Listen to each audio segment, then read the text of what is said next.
I will say, Ben, the author, I'm dying to hear afterwards about your analysis of your Pennsylvania county.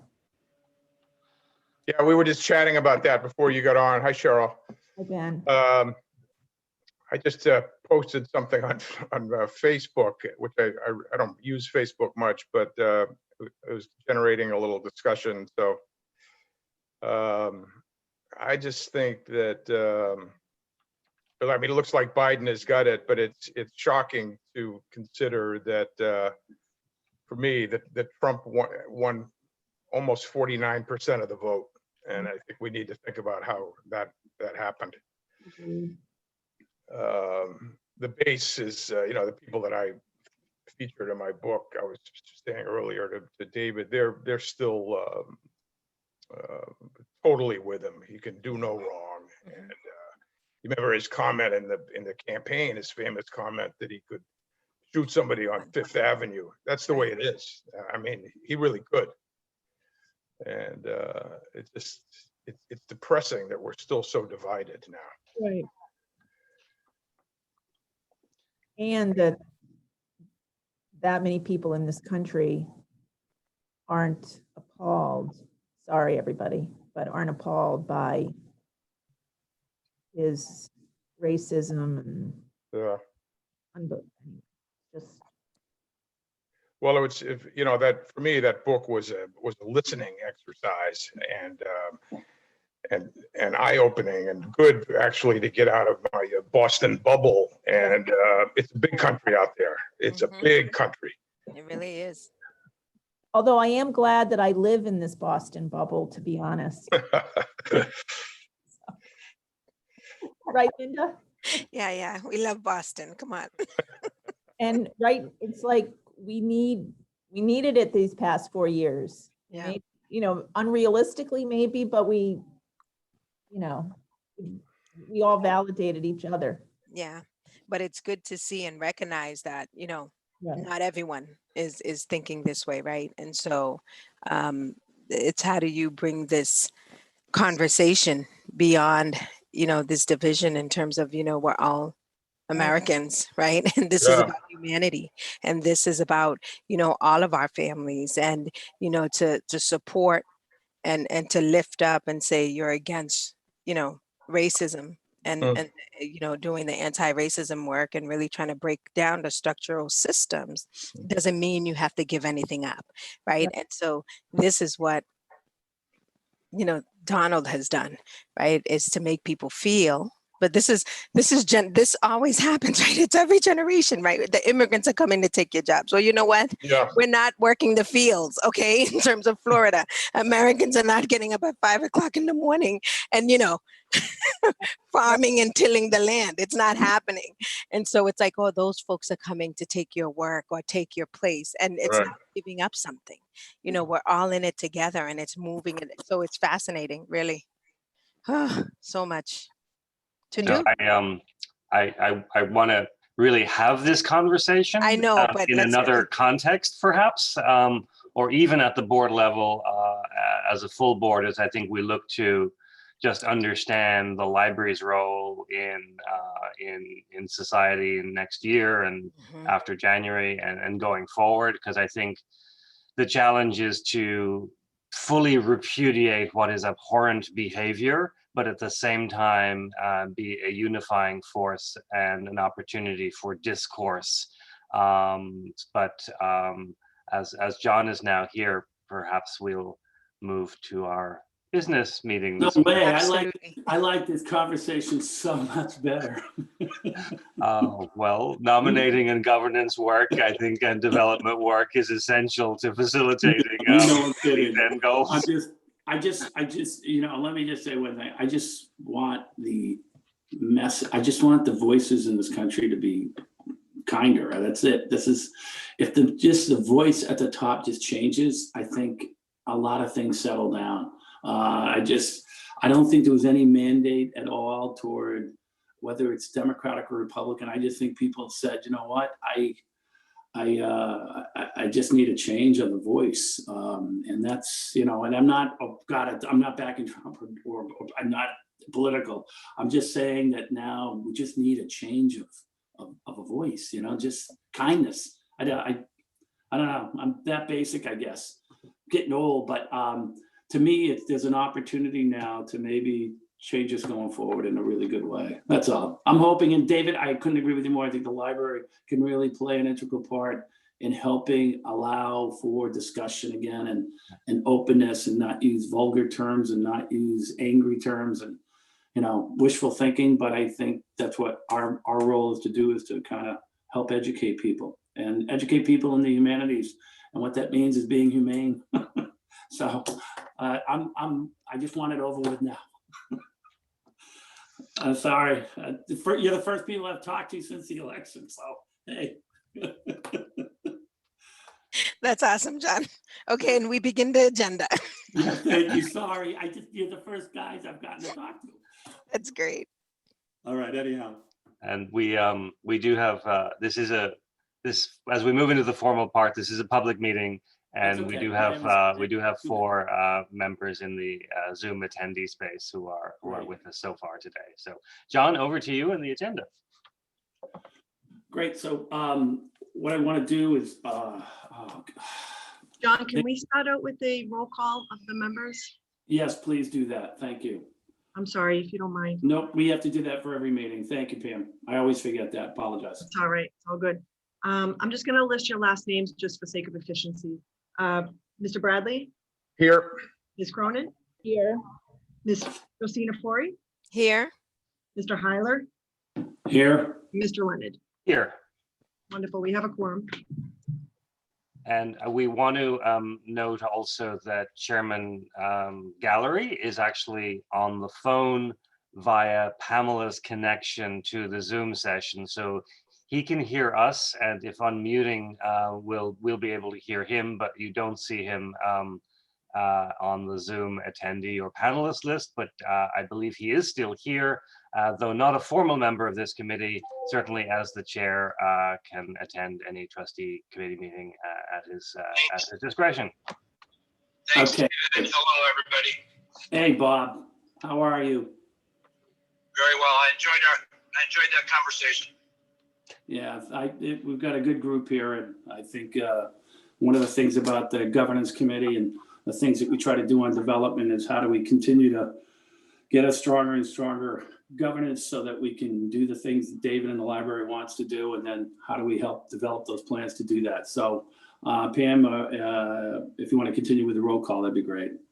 So the roll call, we determined there's a quorum. You're willing to, you can Perfect. out the meeting. However, if I could just mention, if we could throughout the meeting, if any member of the public would like to sign up for public comment, they need to do so in the chat feature. Just sign your name up on the chat feature.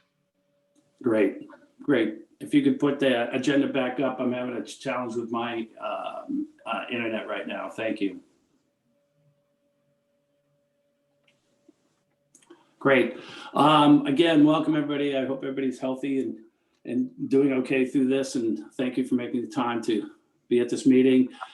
First things first, it seems a long time ago, but May 26th, we need approval of the meeting minutes. And I don't believe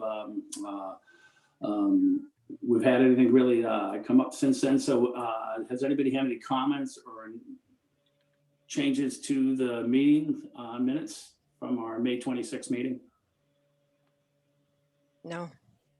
Okay, great. If I can get a motion to approve those minutes, that would be terrific. So Moved. Can I All take in a favor? roll for your vote? Aye. Bradley, Aye. Cronin, Aye. Fori, aye. Tyler, Aye. Leonard. Aye. Thank you. And great. Now I'd like to introduce, of course, our chairman of the board, Bob Gallery, and Of your white would love to sweatshirt. would love to I talk would like about our third agenda item, trustees, terms, and just a little bit of background because we have a nomination coming through. So Bob? Hi, John. Thanks so much. I'm sorry that I don't have the agenda right in front of me because I'm in the car. But so for clarification, is this where we want to raise the nomination that we discussed? Yes. Yeah, it It's a is- nomination of Joseph Berman to the BPL Board of Trustees. Okay, yeah, got it. So thank you, John. Just for those of you, Linda, for example, and maybe even Ben, at different times over the last several years, we've talked about how we restructured the number of trustees and why. But one of the things that we were shooting for, or at least raised when we first met in the mayor's office now almost 4.5 years ago, was to try to tighten the alignment with the affiliates.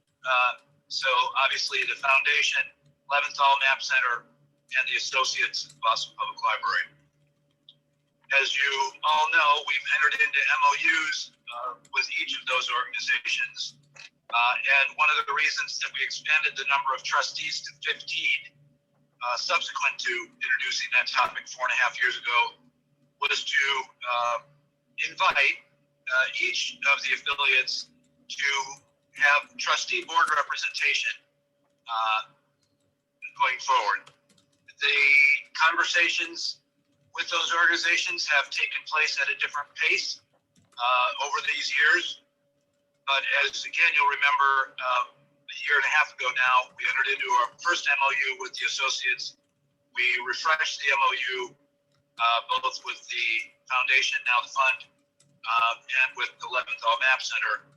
And in general, I think we've made steady progress on trying to tighten up that alignment.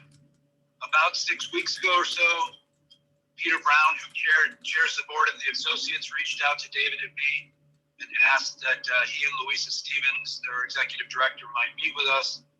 And one of the topics that they raised was to, as they put it, take us up on our offer of 4 years ago to have someone who's attached to the associates, in this case, Joe Berman, represent or join the trustees, not just to totally represent the associates, but as Jeff Hawkins now does on behalf of the fund, to again tighten up how the library as a whole can do even more. At the same time, I think we also would share that the associates have put forward a proposal to fund roughly $1 million worth of people and projects on behalf of the library in the next 12 months. So David and his team are fine-tuning those, but in general, they're certainly consistent with our priorities. So I have now spent some time with Joe. David has known Joe. I think Cheryl as well has had an opportunity to get to know Joe in different circumstances. I've also talked to Michael Keating, who, as you know, is on the fund board and helped negotiate the MOU with the associates last year. He's known Joe a long time, has extremely positive feelings about him.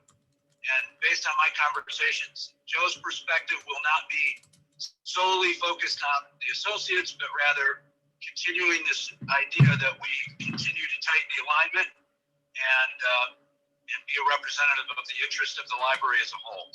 So with that as background, I would propose that we have Joe join us as a trustee. David and I have both discussed this with City Hall. They are supportive of what the trustees would want to do in this case. And so that's that. Any, do I have any comments or questions from the committee for Bob? Or David. Or David, excuse me. I would like that. I think, Bob, one of the things that I think makes a lot of sense here is this coordination between the different groups and how that can really help the library get even stronger and continue this positive message that David was talking about at the start of this call. So I think from a important point of taking the library forward in a challenging time, I think this is a great opportunity for us and for Joseph, and I think the coordination and the focus will be terrific. I don't know, David, if you want to add anything to that, that would be great. Yeah, I think Joe personally is a great guy and has impressed me in his interest in the library as a whole, and I've observed him through my role as ex officio member of the Associates Board, and so I have no issues with him being the chosen person to be this board level liaison. I do agree with Bob that the work with the associates has continued to move in the right direction, and both in terms of the funding level and in terms of the collaboration continues to move in the right direction. And as I'll report on a little bit later, we have an opportunity in the next several weeks to take stock of the existing MOU with the associates, and also with the one with the Leventhal Map Center, to ensure that we can move them both forward in a way that serves all of our interests. So in some ways, this is an acknowledgement of the promise and intent from 4.5 years ago, but equally a down payment on continued collaborative work that is envisioned over the next year or two. And certainly no one would ever have envisioned that we would be living through a global pandemic and the fiscal realities that come with that or may come with that. And so the opportunity to take stock of bringing us all closer together and ensuring that the commitments in the MOUs still work for us during this reality, I think will be welcome. And indeed, on this line, as we will hear in a moment from Paula Seki of the now BPL fund, which is the primary fundraising arm of the library, there is much progress on all fronts. David, you mentioned the Map Center. Are they going to have somebody on the board too? That was so when we expanded the board from 9 trustees appointed directly by the mayor to 15. The additional 6 seats were indeed to accommodate each of the 3 main affiliates, and in general raising the profile of the library and increasing the opportunities for representation of the community. So adding this seat would take us to 12 or 13 rather, and so we would continue to hold out 1 seat. I think for potentially for someone from the Leventhal board to serve, but that is not an active prospect at this point in time. And Bob and David, so this is the association put Joe Berman forward for us and thought he would be the best candidate for us to join the trustees to help this continuation of such a stronger bond with the association, correct? Yes. And he's not currently a board member. He's on a term limit hiatus, but he's had a long history with them. But again, I also want to emphasize that my conversations with him have been broader than just looking at the associate's interest. He really, his background out, he's currently the chair of the Anti-Defamation League board.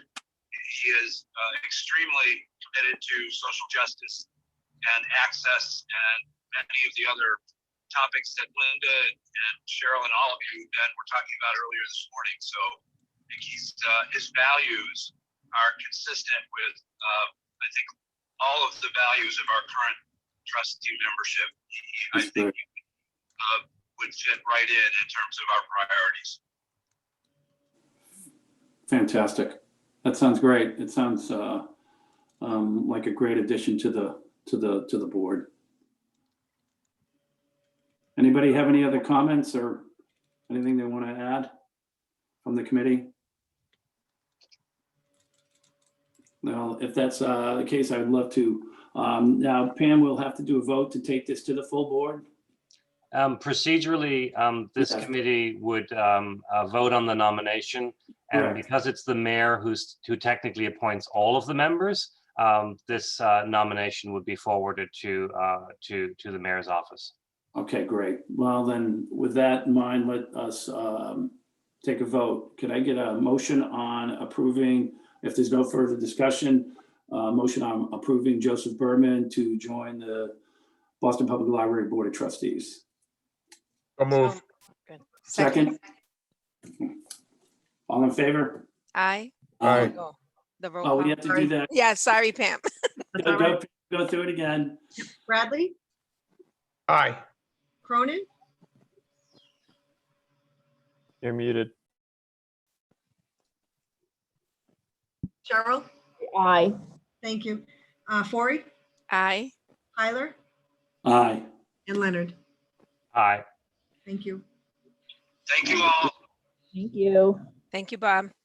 So what I'd like to do is now move toward the update from the BPL fund transition and current strategy with Paula Psyche and Paula. Can you do me a favor? David, would you mind just giving a little bit of background again on Paula just before she starts, just so people can get back up to speed? And I've had a chance to work with Paula over the last few months, even during this trying time and tough time to do a transition. And I would say the team and the transition has, I think, been going great, and just may want to give an update on this tough time of what Paul has been able to accomplish so far before we have her speak. I would love to. As you will know, Mary Myers was the inaugural executive director of the BPL fund when we transitioned from foundation through a period of hiatus to relaunching the new fund about a year and a half ago. And Mary decided to take time out of the workforce for personal reasons. And we were thrilled to be able to move as quickly with the original recruiting firm as we were, and we were thrilled to go through a series of well-qualified candidates and then select, offer, and have Paula accept the position to take over and lead us through this period. Paula's been an amazing addition to our team. She unofficially, holds also the title of Vice President of Development for the library, although she remains employed through the fund and part of that entity. And so I think I feel incredibly grateful that she has taken this challenge, taken it so seriously, and really built what I think is the beginnings of a true culture of philanthropy across our organizations. And so I'm going to leave it to Paula to do her personal introduction, because I think hearing from Paula directly is great. So Paula, welcome on behalf of John and the board members to the committee meeting this morning. Please tell us about yourself, and we'll go into your presentation as well.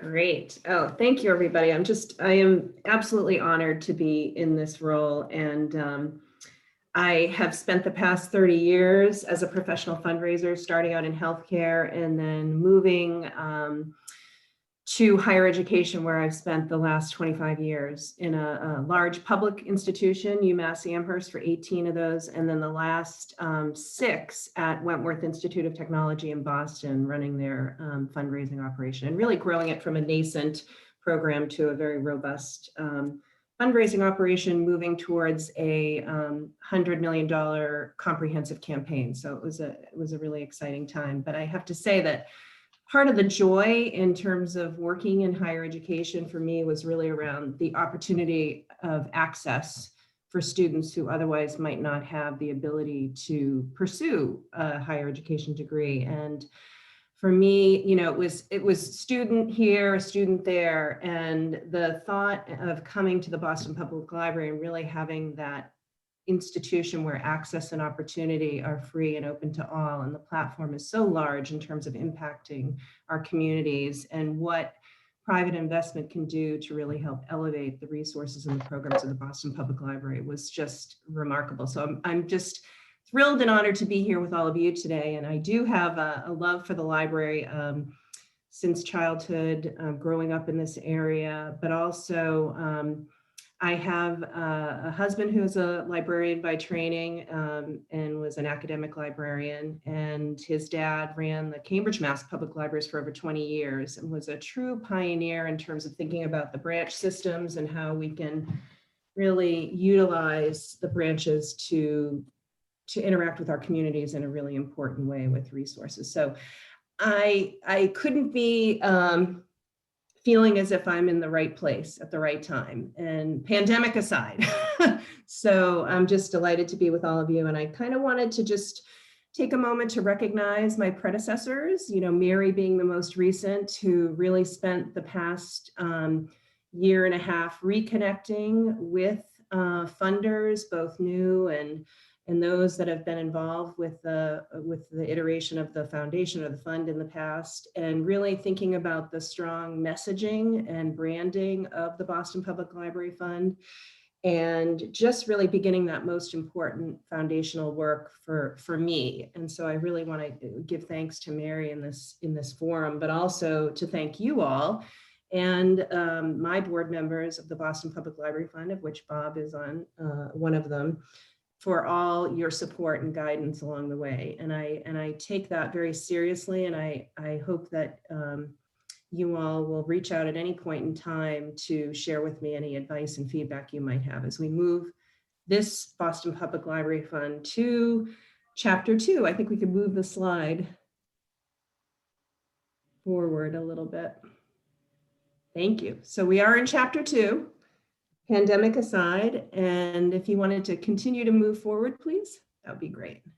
So just a little context for the conversation today. I'd like to talk a little bit about the infrastructure of the fund, what we're doing to inform and involve people and inspire people, and then obviously move people to investment in the important work that we're doing at the fund and the library.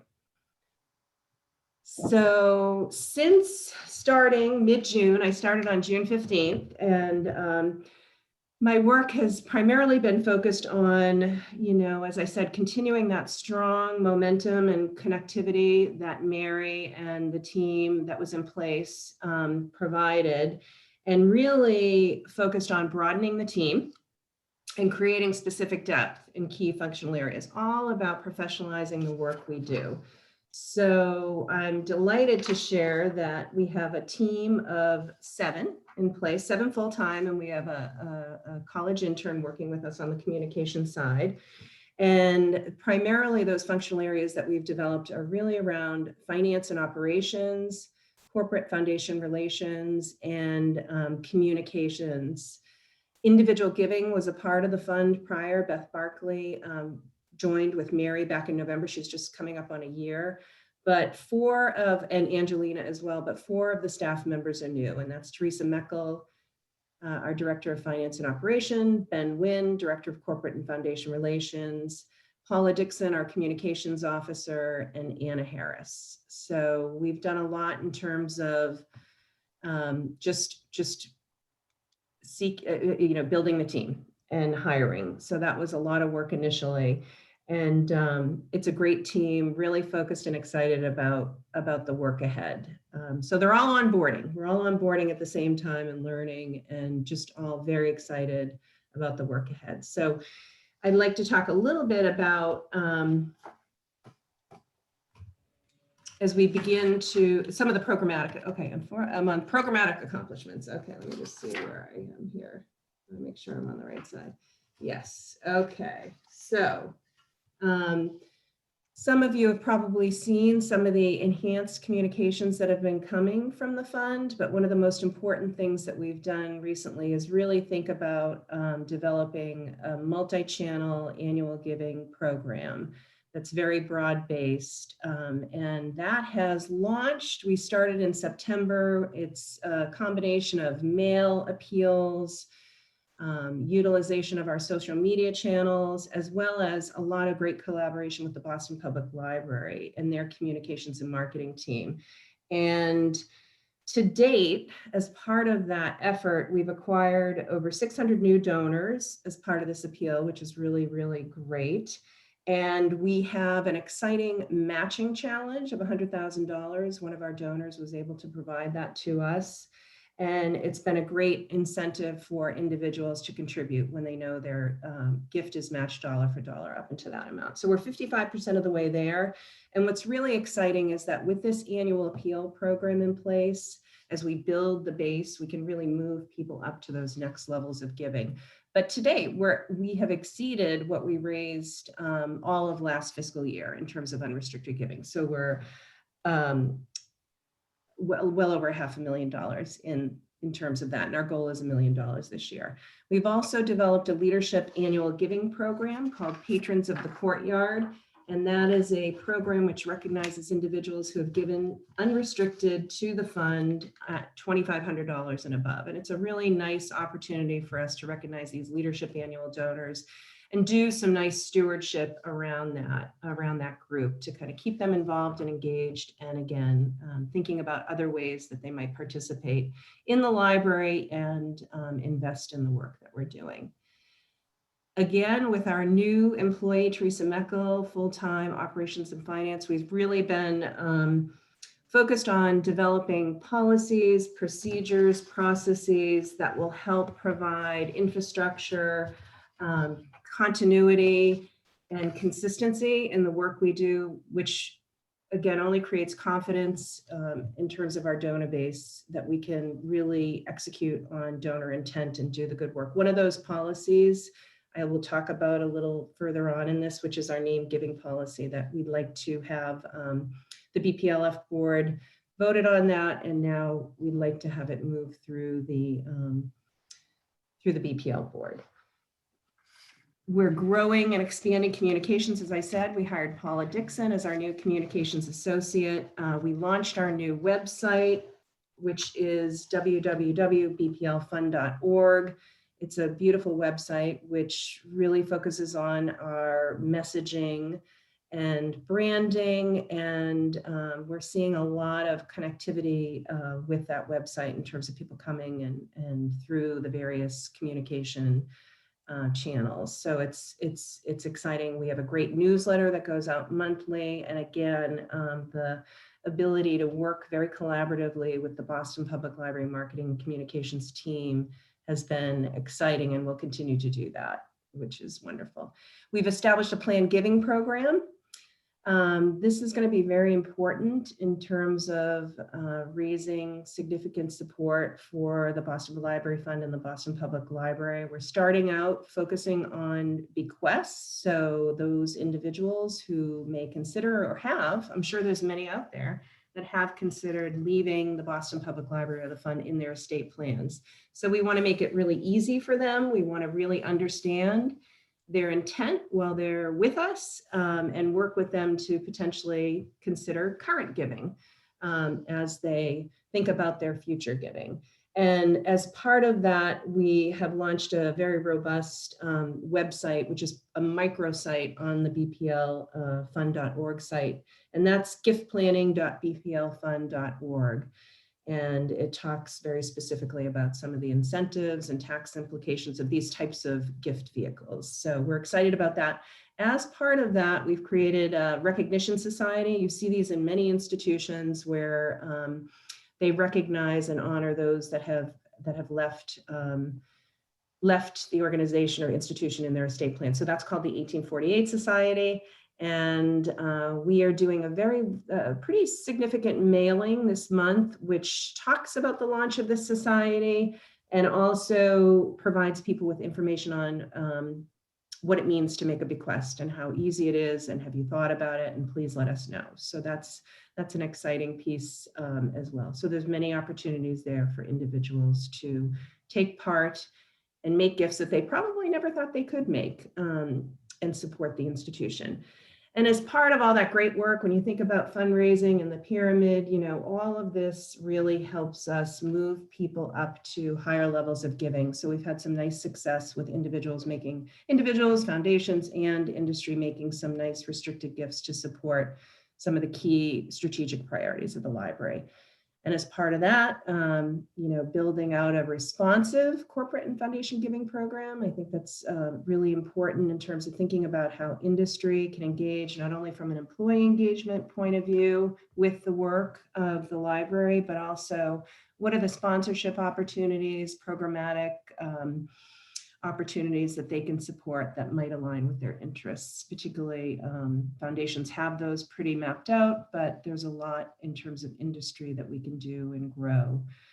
And last but not least, our wonderful Boston Public Library Fund board, very focused on growth of that board. We're 10 now, and we are having conversations with individuals to think about growing that board and doing it very strategically and carefully with a focus on diversity, not only reflecting a variety of skill sets and professions, but also demographics of the community we serve. So very important work with that group.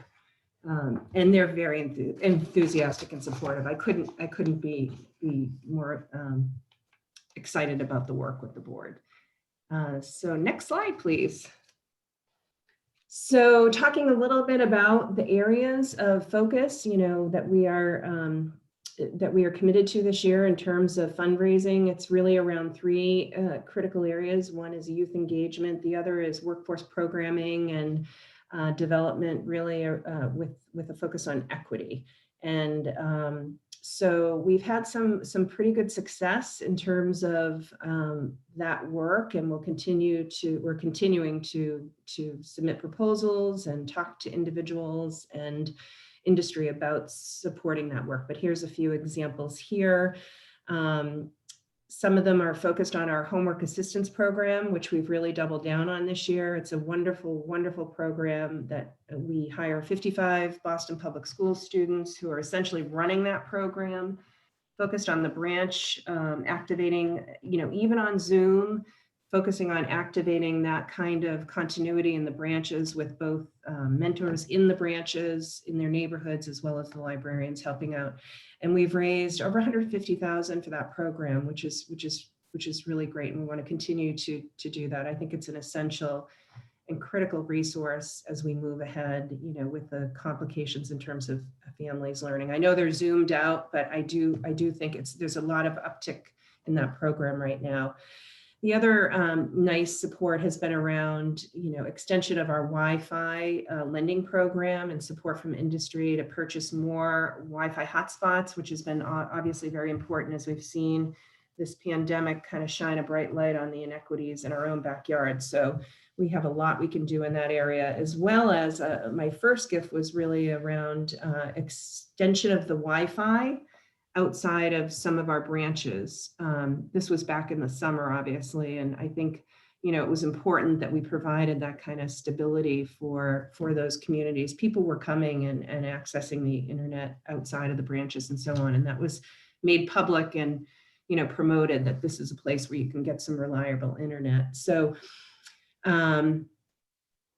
and workforce is a really important area, and I think we're having a lot of great conversations with funders about what the library has been doing for decades in terms of providing people with the navigation and resources and programming that they need to fulfill their employment, to grow in their jobs, find a job, and simply get connected to the right resources, which can be a daunting experience, particularly for those vulnerable populations that we're serving. So we're working hard to bring that up and seek investment, particularly as we think about the recovery from this COVID-19 pandemic and the financial distress that our communities are under.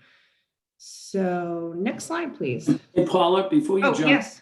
Have you found this, and I know this trend started a few years ago, but you see this trend of being very specific for a lot of donors, like seeing this kind of more directed type giving.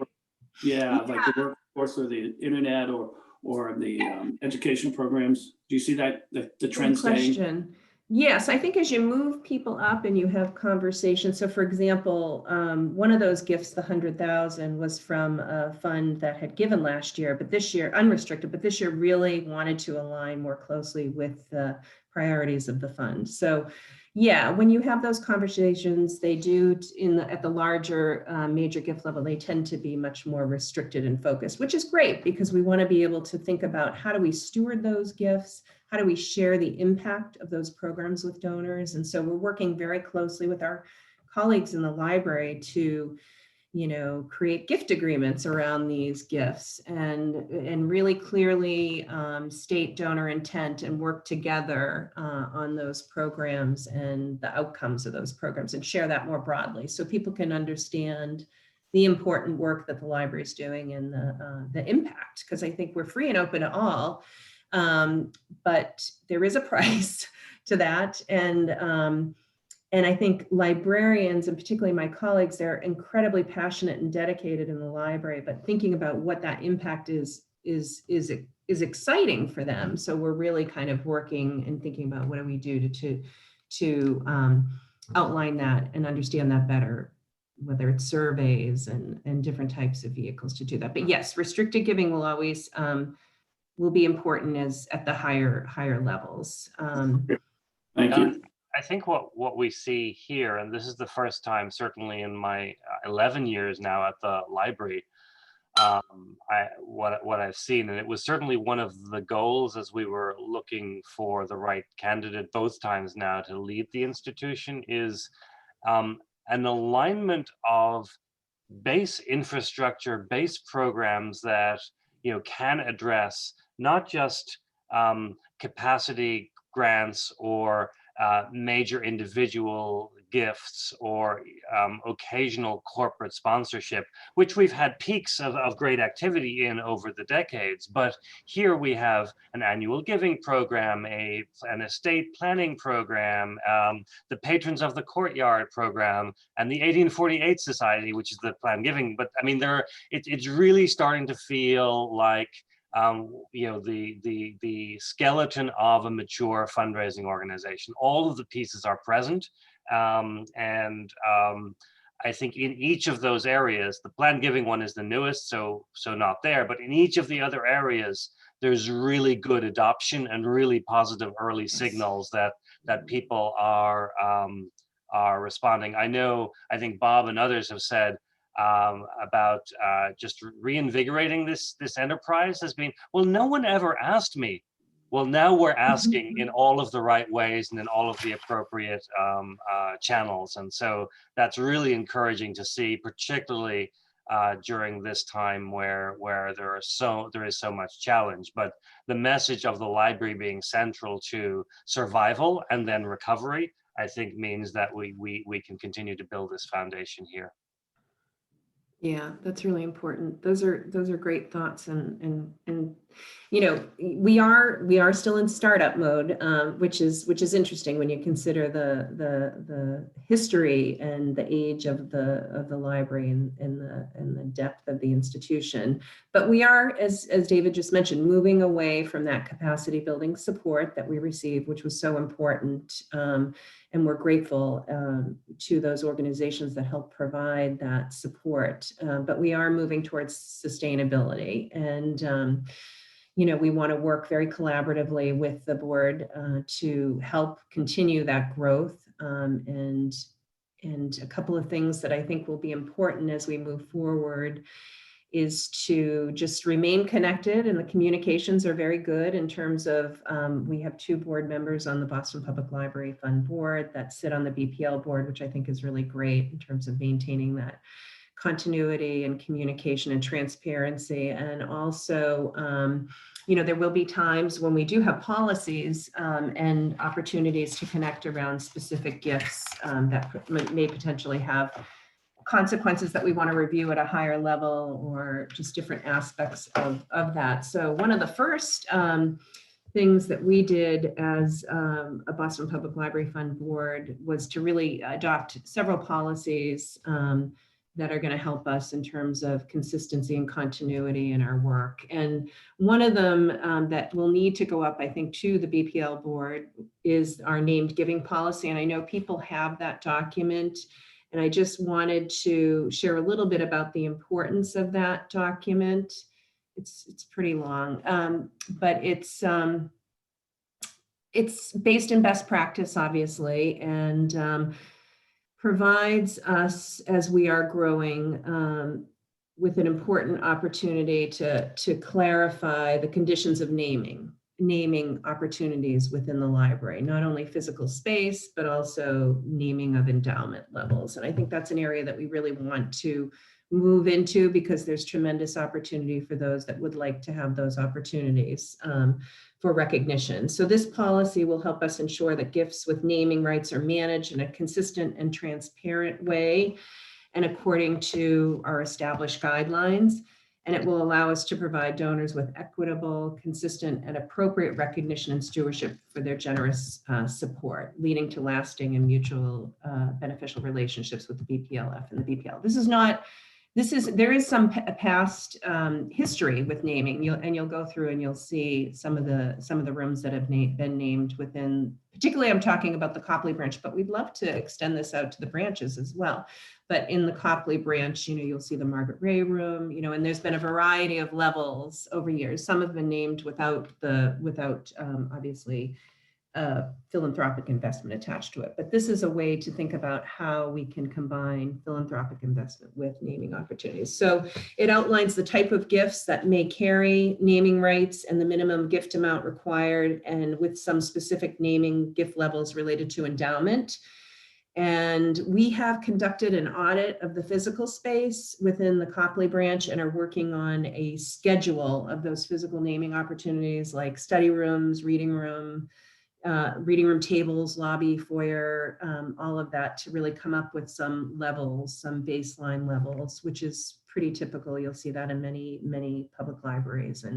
And we have reached out to our peer institutions, and we'll use that as a guide as well. And they've given us all their good best practice and documents to look at. So, and the other piece is really thinking about the BPLF MOU, and I know David's going to talk about that in a little bit. And then connections, working together to just bring people to the library, to understand the important work, to the branches, to really think about ways that they can engage with us as we do the good work that we do in the Boston Public Library. So that's it for me. I'd be happy to answer any questions. And again, I'm just thrilled and honored to be in this role. And I have to say, again, it feels like home to me. And I love the team that we've developed, our team, our mighty team. So. Thanks. That's great. Paula, I will tell you, I've had an opportunity to work with Paula and the team already, and I'll tell you guys hit the ground. I'd love to say running, but more like sprinting, and it's been remarkable what you've been able to accomplish over the last few months so quickly in a very difficult time. So from just having dealt with you, I would say kudos and great work so far. Appreciate You've been great, John. It's been really fun working with you. I'm looking forward to continuing. Hey, and there was one thing I was going to say for new business, David, but I'd love to bring it up now because it's along the lines, and if you've already touched on this, that would be great. It was along the lines of your conversation right at the start. Is there some, and since it's development, is there a almost like a president's fund where, so this messaging of being the way this political environment turned out is pretty terrible, and I've always wondered, how quickly can you move on, almost like a president's operating or the executive committee having it at the library to be able to fund something to help in just, not going through the whole process and plans, but trying to elevate this discussion early on where you can fund this communications or have a pool that allows you to do not wait, but be able to hit the ground running on, the world doesn't need to talk to each other this way. something that can help in what you were just talking about. And is there something created there at the library that allows you some levity or some flexibility to be able to hit something like this much quicker?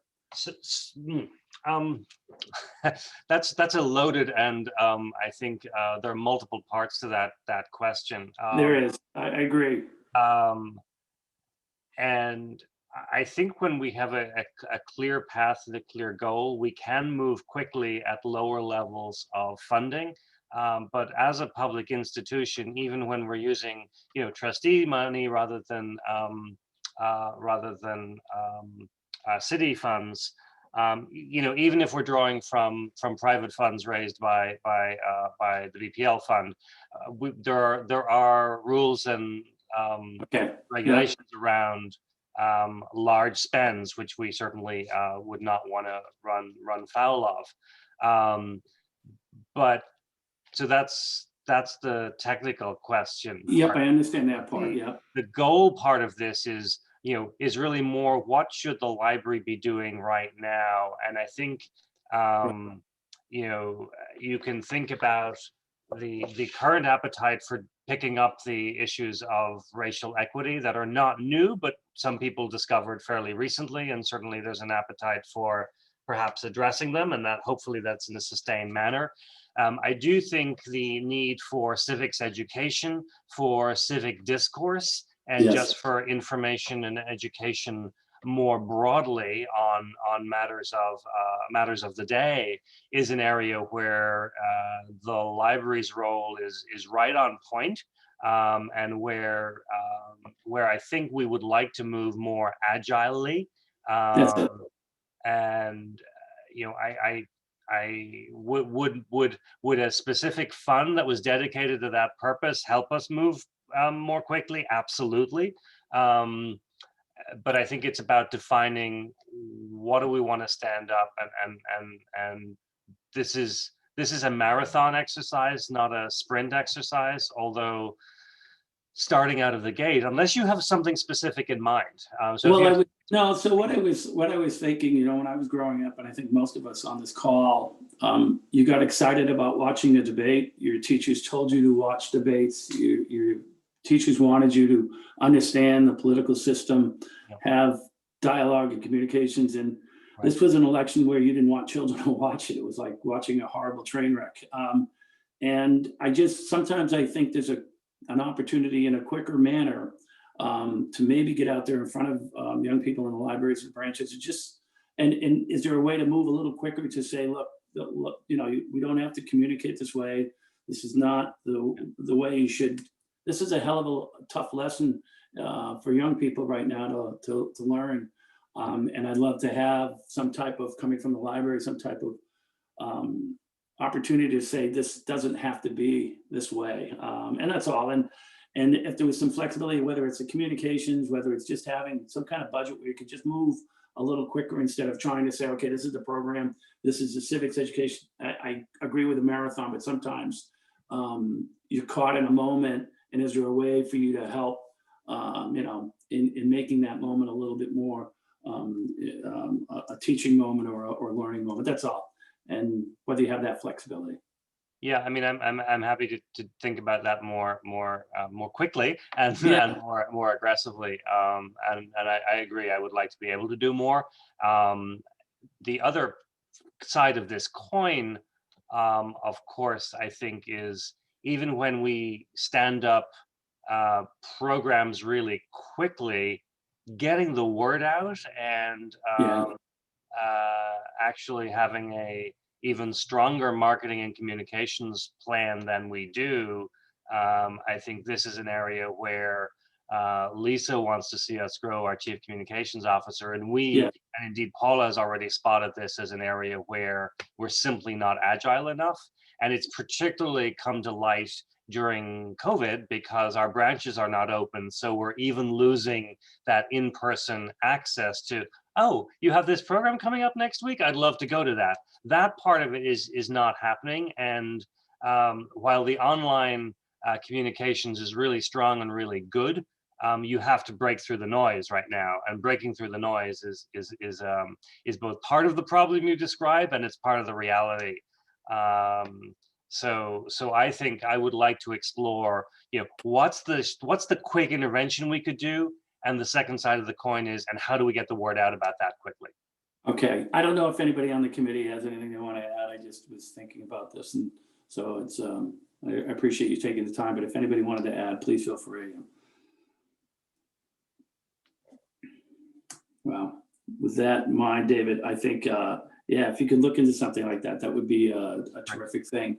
And then Paula, before you check out really quickly, how hard has it been to keep our existing donors development connected during, because I've read where it's been a real challenge when there's not the personal connection and contacts. Have you found that to be the case, or and on the connection of existing relationships? I meant to ask that, and the vulnerability we might have there, and what you're trying to do in that area to keep people connected with the library that have given, and not just maybe newer relationships. Yeah, that's a great question. There's nothing like in-person contact, obviously, and that's limited. But I have to say that Zoom is quite efficient, and we have been utilizing it like, in-person meetings and connecting with funders, both past and new funders. And it's challenging to build the relationship that way, but I think that we're making progress, and hopefully, at some point in 21, 22, we'll be back to some semblance of normalcy where we can bring people together. We have not done events, obviously, so that's something that, we've shifted some of the budget that we have to the communication side and really building that annual giving program, because we're not doing the typical events that we would be thinking about doing. So it's saving us some money on that side, and we're using that on the communication side. But it's challenging, but I think everybody, what I have seen is that a lot of the funders have obviously pivoted their giving, and are, for 21, the strategy, for 20, their strategies shifted obviously with the pandemic, and a lot around racial equity. And so the urgency of the library and some of the priorities hasn't risen, but so we're trying to really think about ways in which we can communicate the important work that we're doing that really does align with recovery and equity, and bring those important conversations. Yeah, I would say that those who know us are willing to step up where they have the capacity to do so. To those who don't know us, they suffer from some of the other challenges that viewers of the library are. They have a very traditional understanding of what the library is, and so our opportunity to break through that with our relevance to the current moment is a challenge. So I think there's twofold aspect to that. Yeah. But. Well, great, thank you. So why don't we do this? Why don't we jump to the MOUs? And David, why don't you just describe what an MOU is really quickly, and then we'll go through that. Yeah. Sure. And this is really about, I think, reading status into the record, as opposed to seeking a large amount of dialogue or even any votes at this point in time. So the Memorandum of Understanding is really the documents that we wanted to have formally to govern the responsibilities and commitments of different affiliates to each other. And so this work really stems from that 4.5 years ago conversations about aligning the different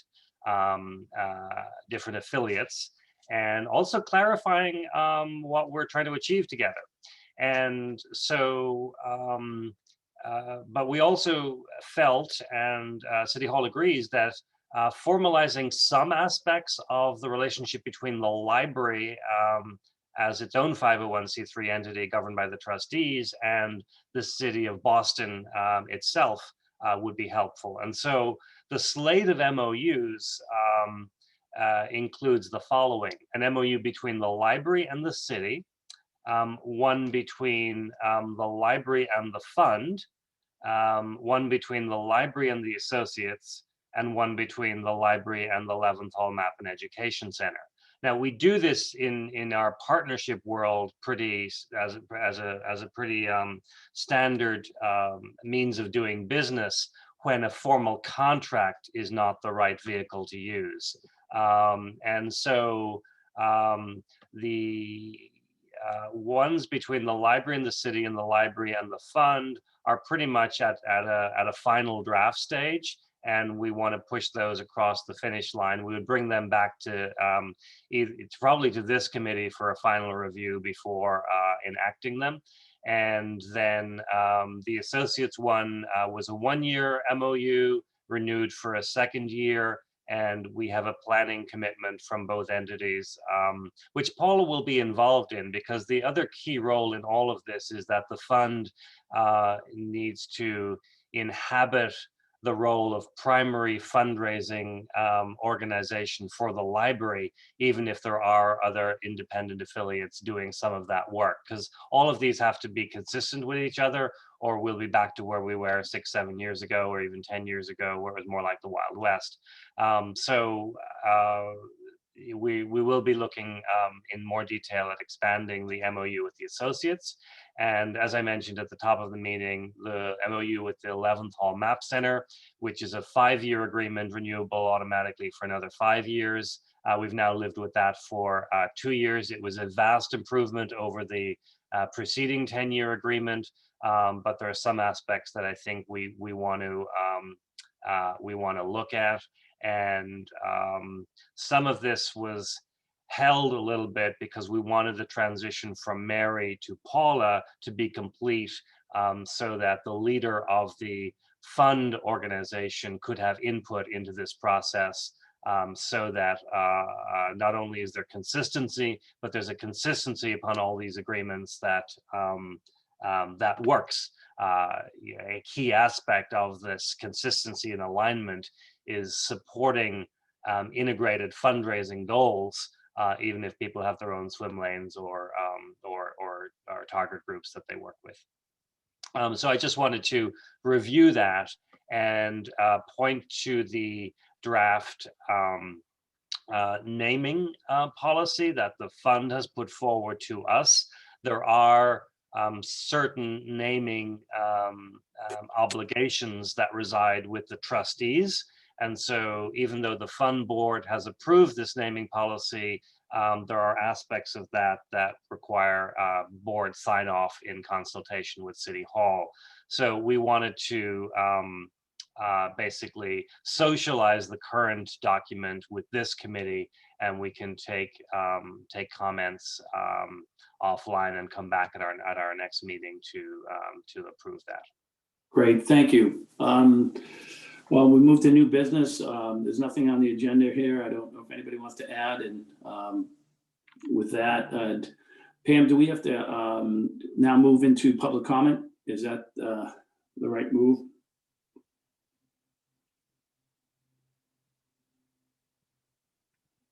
Pam? Pamela? I don't see that anyone signed up. If you could just, if anyone from members of the public would like to sign up for public comment. I don't have anyone that signed up so Right. far. So let's. If anyone did, they just have to note that in the chat so that they can be promoted to speak.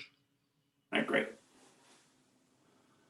Well, I know we ran a little bit over today, but again, I think this is a really important part, especially right now during this pandemic and with all the world the way it is right now. So I think it's been a really strong meeting. Paul, again, welcome, and I'm glad to see what you've been able to accomplish. And David, thanks for all the updates. Looking forward to Joseph Berman joining the board. And if no one has anything else that would like to add, no public comments, I'd like to get a motion to have the meeting adjourned. So moved. All Seconded. in favor? Aye. Thank you, everyone. Stay safe. Thank you. Thank Thanks, Paula, you. for your presentation. Bye. Thank you so much. Great meeting you all. I'll be in Bye-bye. touch with trustees. Thank you.